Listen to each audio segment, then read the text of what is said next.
Në një botror për klube plot surpriza, përballje emocionuese e fazës së 1/8 zhvillohet sonte në Miami. Juventus sfidon Real Madridin me objektivin për të siguruar një vend në çertfinale dhe për të mbajtur gjallë ëndrrën e trofeut për të përfaqësuar Italin. Me Inter një garë pas humbjes në Fluminense, Juventus mbetet e vetmja skuadër italiane në këtë turne.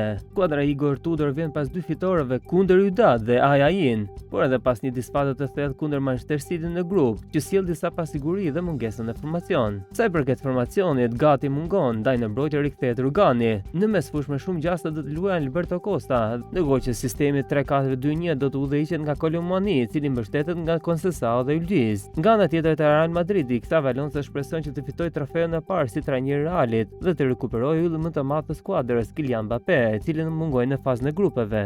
Tchouameni pritet të konfirmohet në mbrojtje së bashku me Alexander Arnold dhe Fran Garcia. Në port do të jetë sërish Gonzalo. Ekipi që do të fitojë do të përballet me Borussia Dortmund ose Monterrey në çertfinale.